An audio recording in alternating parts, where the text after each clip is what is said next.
Quem é você? Eu sou José Francisco Nascimento Sávio, sou filho do Bernardo Sávio Filho, de Vera Nascimento Sávio. Sou nascido em Ponta Grossa em 1940, em 4 de outubro. Nasci em Ponta Grossa, por acaso, porque nesse período meus pais moravam em Paranaguá. Eu fiquei em Paranaguá até 1944, aí adquiri Maleita.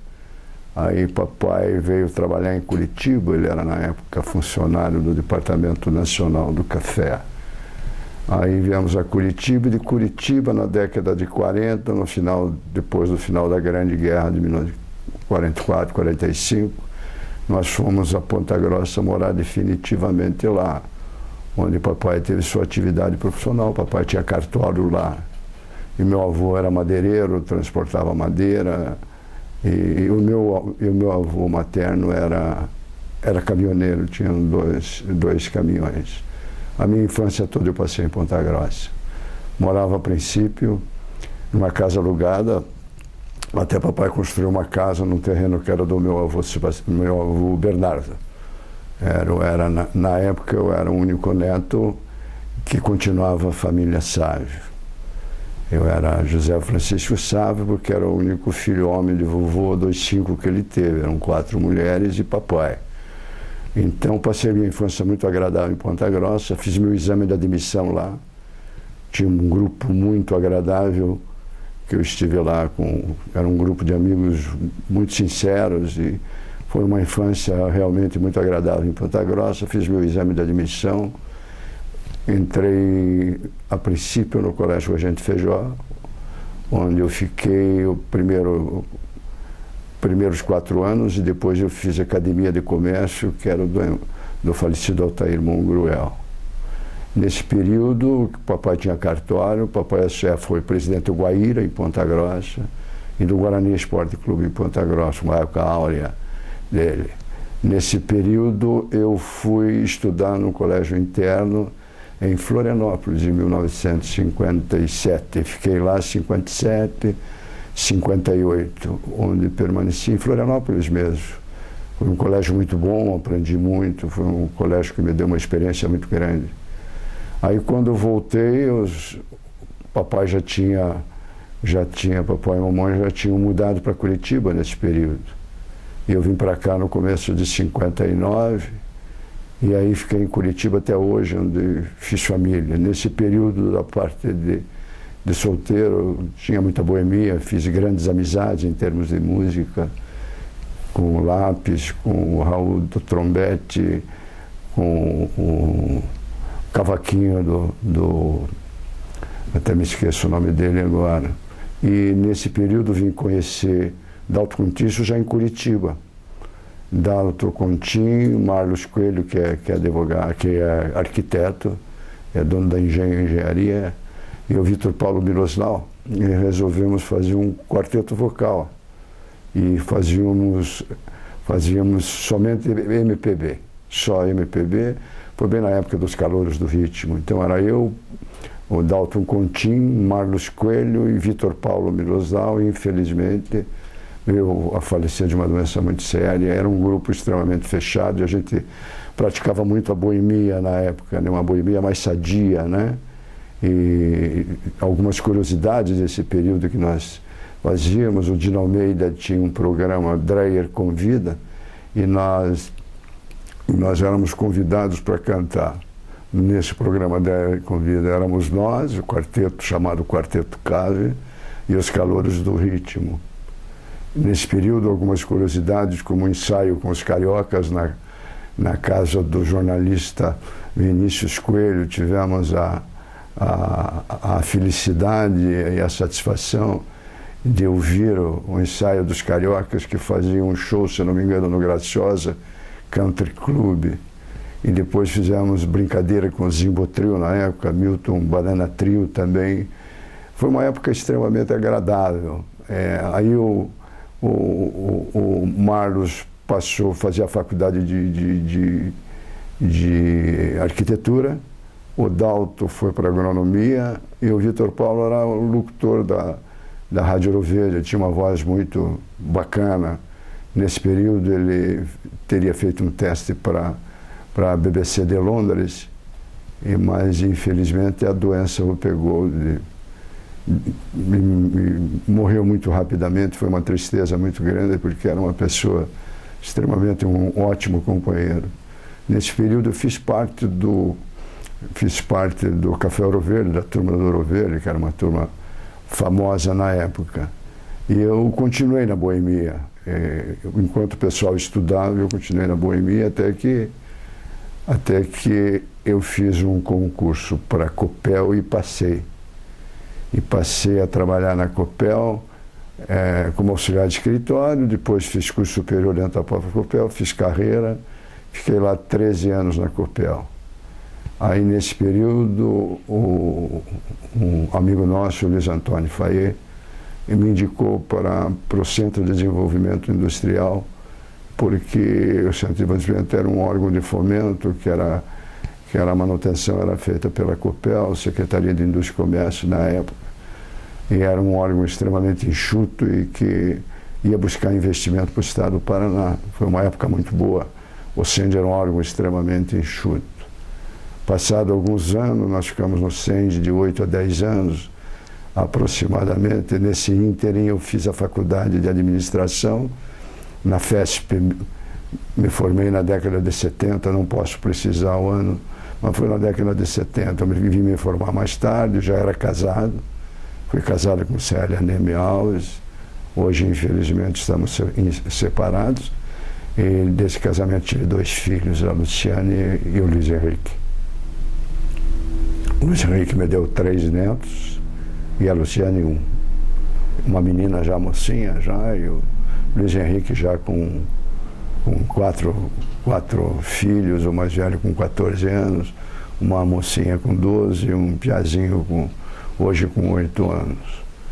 Foi um período de trabalho, aí um período de dificuldade nessa época. Foi quando, no governo Álvaro Dias, ele extinguiu, na época, o BADEP, né?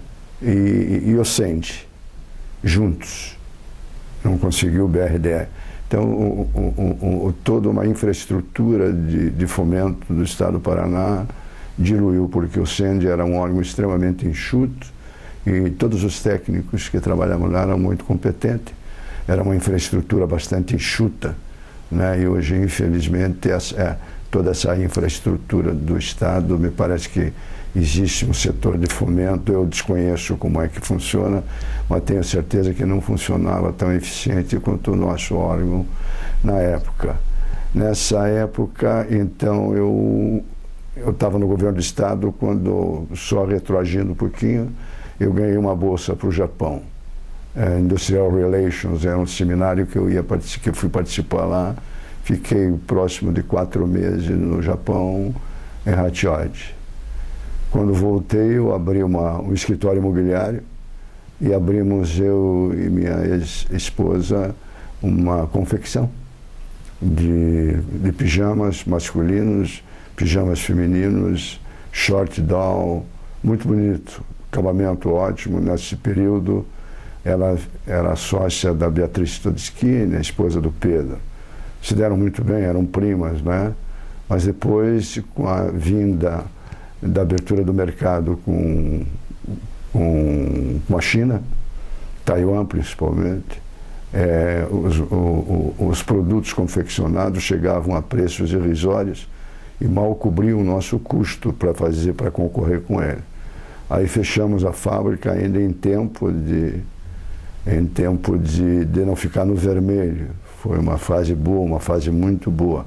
Nós tínhamos a confecção, a nossa casa era muito grande ali na Kennedy, e dava para fazer uma oficina boa, com um acabamento muito bom, tínhamos costureiras, e eu tinha escritório perto dali. Nesse período, eu fui convidado para trabalhar numa multinacional.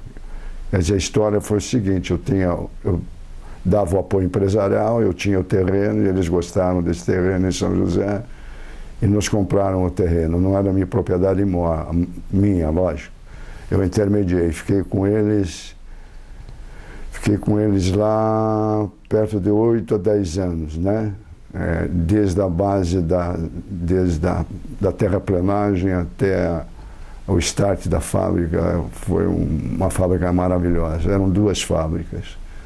Uma fazia moldes de até 40 toneladas e a segunda faria injeção das peças plásticas para a indústria automobilística, depois passou a fazer para a indústria branca, geladeira, fogão, lavadora, etc. Foi um período profissionalmente muito bom.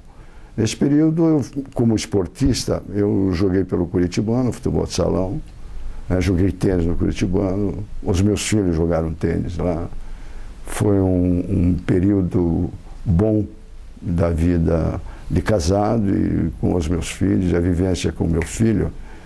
Nesse período do Curitibano, uma curiosidade muito grande, nós fazíamos roda de samba, ali onde hoje é o Bar do Tênis, ali sempre foi, né? Aos sábados, juntava muita gente para ouvir, porque a gente tinha ainda sócios com cavaquinho, com violão de 7 cordas, com violão normal. Levamos, até esqueci de citar anteriormente, na época da Boemia, a Laor da flauta transversal, que por curiosidade muito grande é pai do Edson, da videoteca do Curitibano, e viemos saber disso, nós somos muito amigos. Depois de algum tempo, ele disse: pô, sabe, você gostava muito da Boemia, eu acho que você conheceu o meu pai. Eu digo: como é o nome do teu pai? Ele disse: o Alaor, digo, da flauta transversal, foi meu amigão. Essas são coincidências agradáveis. Então o Edson é uma pessoa muito querida, lá da videoteca do clube. E a gente fazia essas rodas de samba lá no clube. E quando fundaram, na época, no Clube Curitibano, o Tuca, falecido, a toca do Tuca, foi feita para cozinhar. O Tuca era cozinheiro na época. E a gente passou a fazer algumas rodas de samba lá com os Mambo Abaide, com o Maneco Dória, com o Muricy, o José Cândido Muricy, no pandeiro. Nós fazíamos roda de samba incrível. Só que dentro do clube acabou isso. Nós até estávamos pensando com o João Roncalha, para um amigo nosso que tocava junto com a gente, nós estávamos pensando até em fazer, reunir um novo grupo lá, mas foi difícil de achar violão, foi difícil de achar cavaquinho, não tinha mais ninguém, algumas pessoas não se interessaram mais. Foi uma pena, mas nós temos vontade ainda de fazer isso, talvez pensando, repensando alguma coisa. Até outro dia estava conversando com o João Roncalha a respeito disso. João, vamos ver se conseguimos um grupo aí para fazer uma roda de samba de vez em quando aqui, ou à noite, sexta-noite, aqui no Bar do Tênis, no cantinho nosso, que era um canto reservado para nós. Então estamos conversando sobre isso. Nesse período vinha uma curiosidade do Luiz Renato, que é o dono daqui dessa empresa onde nós estamos gravando. E Luiz Renato é de Ponta Grossa também, eu conheço muito a família dele, todos lá de Ponta Grossa, e depois vim para Curitiba, convivi com o Benedito, o irmão dele, joguei futebol há muito tempo com o Benedito e o Silvio Classe, que morávamos no mesmo prédio onde morou o Luiz Renato, na Praça Rui Barbosa, edifício Alberto Classe. Foi um período bom também. Aí minha irmã veio morar para cá também, era mulher de militar, vieram morar para cá. Então houve um pouco da união da família, que nós tínhamos saído um pouquinho, né? E nesse intervalo, nesse ínterim que eu estava na multinacional, nós tivemos uma dificuldade lá e a empresa, depois de quase 10 anos, dispensou os meus serviços. Aí foi um período meio desagradável. Ainda estamos em recuperação. Hoje sabe que a dificuldade econômica do país é muito grande e com isso restringiu extraordinariamente o mercado de trabalho, principalmente na minha idade, independente de eu ter feito administração, depois ter feito um seminário no Japão, feito MBA, tudo o mercado ficou muito restrito. E a idade também, sabe que no Brasil a idade, cabelo branco é a impropriedade do profissional. branqueou o cabelo, a gente fica meio a parte do mercado de trabalho. Mas estamos aí resistindo e tal, torcendo para que as coisas melhorem em nosso país, porque é um país muito rico, muito agradável, né? Trazendo um pouquinho de Ponta Grossa, convém lembrar, se algum pontagrossense ver esse vídeo, e o Luiz Renato lembra disso também. Papai, na época que era cartorário, papai foi presidente do Guaíra, que era um clube social, hoje não existe mais, e do Guarani Esporte Clube. O Guaíra foi uma fase espetacular, eram orquestras famosas, como Xavier Cugat vinha para cá, e Melinha Borba, Calbi Peixoto. Melinha Borba veio a Ponta Grossa e se hospedou na minha casa, era fantástico. Fomos buscar no aeroporto, ela se hospedou na minha casa e foi muito agradável. Calbi Peixoto conheci, Xavier Cugat, com a orquestra dele, tinha uma orquestra espanhola, me falha a memória, eram bailes assim, fantástico. Então foi um período do Guaíra muito bom. E o Guarani com um time na época de tirar o chapéu, né? Para quem lembra assim, era um timaço. Era realmente que papai praticamente mantinha o time, porque Ponta Grossa não tinha público para se manter um time daquele nível, né? Em Ponta Grossa também a família era muito conhecida, principalmente o Sávio, né? Que o vovô foi um período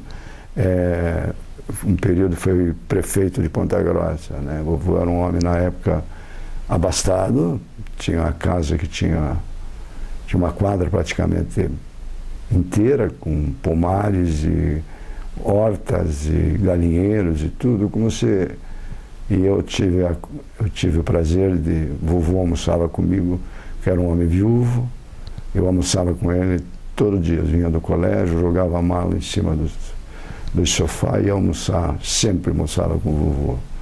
E é uma curiosidade, era o neto que mais ganhava dinheiro no final do mês, porque eu era o neto preferido dele. Então, os outros netos ganhavam R$2.000, por exemplo, e eu ganhava R$5.000, mais que o dobro que ele. Então, sobrava para matinê, para pipoca, para essas coisas todas. Em Ponta Grossa, eu fiz parte do Carnaval do Corso. Foi uma cidade que me traz algumas lembranças muito agradáveis, né? Ponta Grossa hoje é uma cidade bastante desenvolvida. Ela teve um período de retrocesso, de parada, por ser muito próximo de Curitiba, mas hoje, com a ida das indústrias, lá Ponta Grossa teve um desenvolvimento assim, bastante sustentável. Eu acho que é uma cidade que tende a crescer mais, porque as indústrias estão indo para lá, né? Curitiba hoje não tenho notícias de novas indústrias, né? E hoje a vida da gente se transformou na vida do clube. Hoje eu estou trabalhando na Rossi, que é uma construtora. Faço o meu trabalho lá na Rossi. Uma empresa grande, infelizmente está se desligando e está formando uma das maiores imobiliárias do Brasil. E a gente vai tentar permanecer com ela para ver se sobrevive a essa dificuldade econômica, se Deus quiser, a turma tá. Hoje eu estou separado, infelizmente, da família, né? Sou separado judicialmente.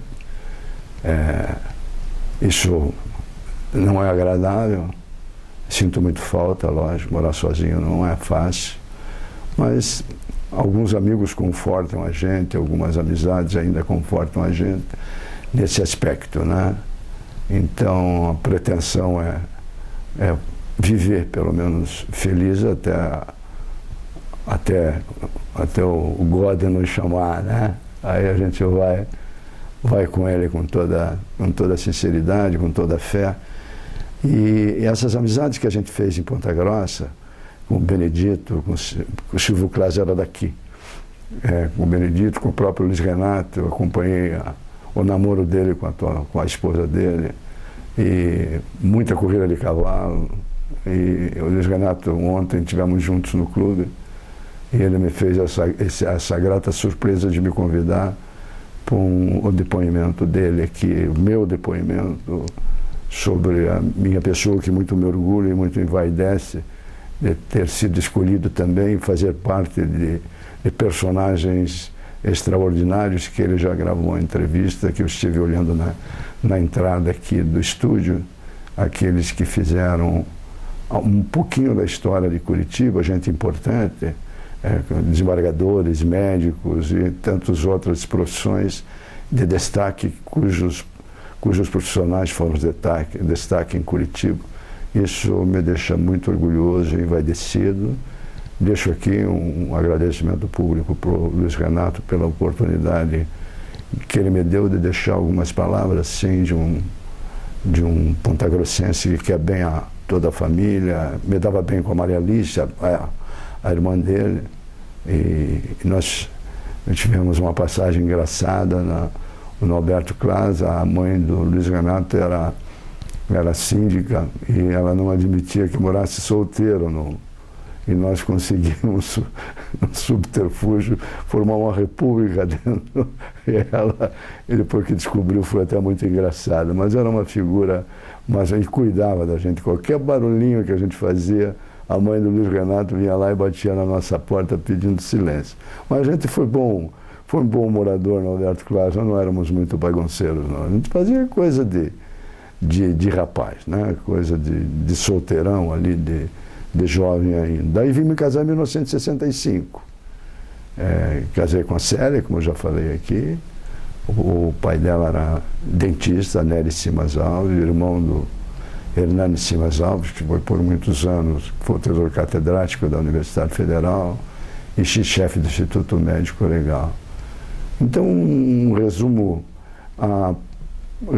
bem sintético daquilo que eu estou falando aqui, porque o pensamento vem, de repente a gente esquece, mas eu gostaria de dizer que quando eu estudei em Florianópolis, na época em que era apaixonante morar em Florianópolis, era tudo mais inóspito, assim, era mais selvagem, né? Descia a lagoa, comer camarão, assim, os preços eram irrisórios, e a gente, quando descia a lagoa, tinha um rosário em volta da lagoa de candeeiros, eram os tarrafiadores, dava muito camarão lá, dava siri também lá, e a gente descia, se chovia tinha que dar a volta pelos ingleses, porque não subia aquela ladeira da serra. E eu aprendi a me apaixonar por Florianópolis, sou um apaixonado por Floripa até hoje, e tenho meus 2 sobrinhos moram lá, inclusive filhos da minha irmã, já falecida, a Raquel, faleceu cedo, infelizmente, era minha amiga, minha parceira, e eu voltei até quando eu casei, nessa época eu estava no IBC, no Instituto Brasileiro do Café, e eu fui transferido para lá na agência de Florianópolis. E morei 2 anos lá em Florianópolis, e aí fiquei mais apaixonado ainda eu morava no bairro chamado José Mendes, que era depois do Clube do Penhasco, como quem ia para o aeroporto. A minha casa era alugada, dava fundo para a praia ali da Bahia Norte, né? E era uma delícia ali, uma turma simples, e o mais apaixonante é que no primeiro dia que nós chegamos, eu e a Célia chegamos à noite em Florianópolis, era perto do morro e algumas casas muito bonitinhas, assim, bem pintadinhas. Nós acordamos, eram 7h30, 8 horas da manhã, por aí. Bateram na porta, veio um vizinho trazendo uma bandeja com café, leite, pão. Foi sensacional a recepção. Então trago lembranças assim incríveis de Florianópolis, né? E uma curiosidade hilária, nós tínhamos ficado um grupo, sempre aquele grupo que os padres não gostam muito, né? Eram padres jesuítas, Gabriel Gialuís da Silva Sá, do Rio de Janeiro, o Veolinho de Porto Alegre, foi presidente da Federação das Indústrias de Porto Alegre. Nós tínhamos um grupo, sempre saíamos juntos, né? E um dia nós ficamos para a segunda chamada, só esse grupo, para variar. E fomos para o dormitório, e juntamos os gavetões e resolvemos fazer um desfile de modas em cima desses gavetões. Aí enrolava a toalha, fazia turbante na cabeça, e o padre entrou e nos pegou, nos fez um flagrante incrível e mandou a gente dormir nas escadas. Fechou o dormitório, mandou a gente dormir nas escadas. Pegamos o travesseiro e um cobertor. Felizmente não fazia frio. Aí alguém teve a ideia luminosa de ir num bar que tinha na esquina da Estéreo Júnior com a Rua da Praia, que ainda não tinha, eram armazéns gerais que tinham ali, e para tomar uma bagaceira na esquina na esquina do colégio. E nós de pijama. Pulamos o muro do colégio, o portão, e fomos lá no Caticipe, chamava-se Caticipe, tomar uma bagaceira. A bagaceira era uma cachaça com os bagos de uma determinada fruta, muito gostosa, mas pegava no pé. E a gente tomou um pouquinho demais e voltamos meio alegrinho para o colégio. E eu passei pelo sino, que chamava a turma para as aulas, e tive a feliz ideia de bater o sino, eram 2 horas da madrugada. Acordei o colégio todo, acordamos, mas não adiantou nada. No dia seguinte, o padre nos convidou para sair do colégio, e nessa época papai tinha conta no Lux Hotel, um dos bons hotéis E aí fizemos os exames, eu fui embora e logo em seguida eu recebemos uma carta em Ponta Grossa, morava lá até então, recomendando que o colégio estava recomendando não ter mais a minha matrícula dentro do colégio. Quer dizer, saímos convidados a sair, né? Então foi um momento hilário, né? Mas que a gente lembra até que foi engraçado, as luzes do colégio acenderam todas, acordei padre, acordamos todo mundo, né, que queria fazer, né? Retroagindo um pouquinho, na época profissional, na época que eu trabalhei na multinacional, eu fiz nesse período, o curso de auditor de ISO, e depois, um período um pouquinho anterior, eu comecei a dar aulas sobre os círculos de controle de qualidade, que fiz vários cursos, principalmente na Tupi, de Joinville, o que tornou-se depois Organização e Métodos, e depois ISO, né? E agora Inteligência Organizacional, onde eu aprendi a trabalhar nesse período, na implantação da Simoldes Aços e da Simoldes Plástico, porque eu comecei tudo lá, eu era o comprador, eu era o eletricista, eu era tudo, porque não tinha ainda ninguém, né? Então me chamavam que o seu Sávio era um anjo da guarda, precisava de alguma coisa, sempre o seu Sávio quebrava o galho. Então isso foi uma escola profissional, como profissional, muito grande. Foi aí que eu aprendi a trabalhar na área de hoje denominada inteligência organizacional. É a parte toda que você faz da infraestrutura administrativa de uma empresa, não física, mas a infraestrutura administrativa, desde o setor de RH, setor de pessoal, setor de compras. Aprendi, por exemplo,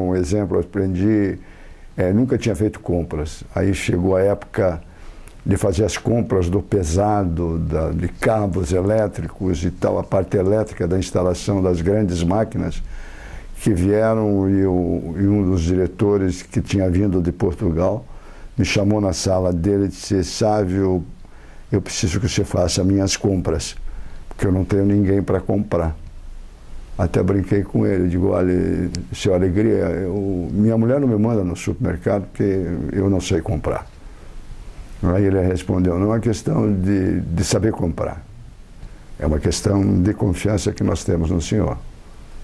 Aí passei a aprender a comprar coisas grandes, né? Cabos, coisas de valores assim significativos, né? Cabos especiais e tudo, e contratando gente para isso e tudo. E eu aprendi,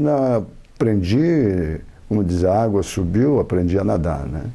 Mas eu tinha amigos que trabalhavam nesse período, eram vizinhos de fábrica ali, mesmo a Renault, a Audi, uma bem do lado da nossa, que fabricava levantadores de vidro. Essa moça está no Sebrae, muito competente, por sinal, está no Sebrae hoje.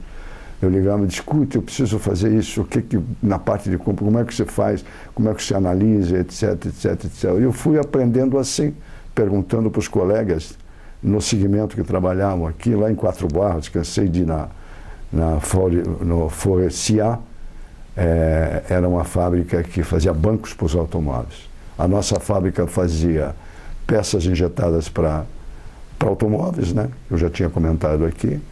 A Simoldes Aço fazia os moldes de até 40 toneladas, eram moldes imensos. Fazia a frente do caminhão Volvo, a injeção. Era uma fábrica extraordinariamente técnica, ambas, né? Fábrica de injeção com máquina de até 2.300 toneladas de empuxo. Eram peças extremamente técnicas. Uma curiosidade, os moldes de aço eram todas feitas com máquinas alfanuméricas. Quer dizer, o empregado só administrava a máquina, ela fazia, programava, ela fazia troca de ferramenta. Era interessantíssimo de observar a fabricação desses moldes, né?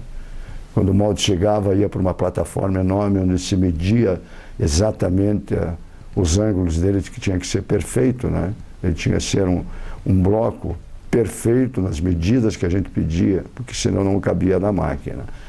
E o molde era curioso, era que o molde era tão caro conforme o movimento. O que a gente chamava de movimento? Alguém já viu a cesta, lógico, de uma secadora de roupa, né? Numa lava-roupa, quando ela centrifuga a roupa, aqueles furinhos todos, cada furo daquele se desmovimenta, porque ele tem que ser injetado e a mecânica tem que abrir para tirar a peça, né? São os moldes mais caros que tem. Quanto maior o movimento, quanto maiores os movimentos do molde, mais caro. É apenas uma curiosidade aí. Os nossos clientes foram a Audi, a Renault, a Volkswagen, a Electrolux de São Paulo. E nesse período, por curiosidade, nós implantamos o pós-venda, que não existia. Os portugueses não tinham a sensibilidade, entregavam a peça e eu achava que eles reclamavam muito disso. Aí implantamos o pós-venda, foi muito interessante. As nossas vendas tiveram, pelo conceito, tiveram um aumento significativo de produção, né? Hoje está difícil, porque eu soube que está difícil, as fábricas estão meio paradas, porque as montadoras não estão comprando, nem as grandes fábricas de eletrodomésticos também não estão comprando, principalmente geladeira e tudo, porque o mercado está restrito e isso diminui a produção de todas elas. Inclusive esses pedidos foram bastante reduzidos. Mas foi um dos melhores períodos da minha vida profissional aí nas duas Simoldes. Simoldes Aços e Simoldes Plásticos eram na mesma área, né? E foi aí que eu implantei, como eu falei no princípio, vendi o terreno e fiquei com eles lá por perto de 10 anos. Depois de lá, dei uma parada e fiz um período de consultoria na área de inteligência organizacional, com alguma experiência que eu tinha, e com o curso do ISO 9000, e depois o MBA, que eu fiz no período que eu trabalhava na fábrica, fiz MBA, nós fazíamos aqui com professores da Fundação Getúlio Vargas, pessoas extraordinárias, com um conhecimento assim invejável da área que atuava, pessoas despidas, sem vaidades, absolutamente, sem orgulho, nada, professores que falavam 1h30 sem consultar um pedaço de papel. Impressionava pelo conhecimento deles nessa área, né, na área de engenharia, tudo. O MBA era uma grade de 12 matérias, né, e um melhor que o outro. Era fantástico. Eles vinham uma vez cada 15 dias. Então, porque a gente fazia no final de semana e depois tinha que fazer o trabalho sobre a matéria que você tinha dado na sexta e no sábado. Então foi um período bastante puxado em área de estudo. E aí a questão da idade nesse período, a questão da idade já foi dificultando bastante a procura de emprego, né? Mesmo com um currículo bastante agradável, modéstia à parte que eu tenho, e é um currículo bom, conhecimento muito bom em algumas áreas, né? Principalmente na área de inteligência organizacional. Só que hoje você, homem da minha idade, a procura de emprego é muito difícil, né? Eu sempre digo que eles preferem 2 trainee do que um bom, porque o trainee custa barato para eles, né? E o bom custa um pouquinho mais caro, mas não faz bobagem, né? Isto que é a grande dificuldade. Eu acho que algumas coisas talvez tenha esquecido, mas eu acho que as mais importantes estão gravadas aqui. Eu, mais uma vez, fico muito orgulhoso de ter participado desse trabalho do Luiz Renato. Eu fiquei muito envaidecido com isso, muito orgulhoso, e estava vendo, até falei para a sua secretária aqui, que fazer parte desse acervo aí é um orgulho muito grande. Eu quero agradecer para o Luiz Renato e para essa senhorita agradável que está me atendendo aqui. Eu estou muito orgulhoso e fico muito grato pela oportunidade. A propósito, eu me despedi, mas eu gostaria de fazer uma observação muito importante com os meus filhos. Um deles é o Luiz Henrique, que é formado em Engenharia Industrial Elétrica e sempre atuou, o primeiro emprego dele foi na antiga Telepar. Dali ele foi convidado para ir para a INPSAT, era uma empresa argentina. Foi lá diretor dessa empresa, foi campeão de vendas nessa oportunidade várias vezes. E nesse período a empresa se transfere para São Paulo e é comprada pela Brasil Crossing. Era uma empresa também de comunicação em banda larga. E ele fica na Brasil Crossing e a questão dos 4, 5 anos atrás, aproximadamente, um headhunter amigo dele que tinha os filhos estudando no Catamarã, lá em São Paulo, os netos estudam todos lá, telefona para ele e diz: Luiz Henrique, tem uma empresa aí que quer o teu perfil, que quer você porque o perfil se enquadra naquela necessidade que ele tem. Luiz Henrique disse: pô, mas eu estou bem aqui na Brasil Crossing e tal, aquelas conversas todas, né? No fim, poxa, não custa, vai conversar lá e tal. Então, reduzindo isto aqui, o Luiz Henrique vai e faz uma entrevista só e o pessoal queria ele, e hoje ele está, desde então, na Embratel, que ela tinha sido privatizada então, já não era mais do governo. Hoje ele é diretor lá da Embratel, graças a Deus. Está muito bem, os filhos estão muito bem, né? Fazem esporte como o vô fazia, não como o vô faz hoje, né? E a filha, a Luciane Alves Sávio, ela fez Direito, fez concurso para o Tribunal Regional do Trabalho, está lá há uns 15 para 20 anos já, fez uma carreira belíssima. Hoje ela é superintendente de planejamento no próprio Tribunal Regional do Trabalho. Me deu uma neta maravilhosa que adora ler, que é fantástica. E são muitas saudades dos netos que eu vejo pouco, de São Paulo. O Luiz Henrique está em São Paulo já há 15 anos, para mais. Formou-se, depois que foi para o INPSAT, Brasil Cross, ficou para lá. A Célia hoje, infelizmente, estamos separados, mas foi na época que ela fez nós fizemos a confecção, foi uma época muito boa. Até repetindo, ela foi sócia da Beatriz Todeschini, né? Depois a Beatriz saiu, ela ficou sozinha, foi uma época boa. Foi uma época boa, nós fazíamos... Eu entregava os pedidos eram muito bons, uma época muito boa. Eu tinha só retroagido um pouquinho, porque não tinha lembrado de dizer algumas características profissionais dos meus 2 filhos que me dão orgulho. Então, como eu falei para vocês, aqui fica mais uma vez o meu agradecimento do fundo do coração ao Luiz Renato, a você que está de guarda na minha frente aqui, né? Eu fico muito orgulhoso, Luiz Renato, de você ter me dado essa oportunidade. Obrigado.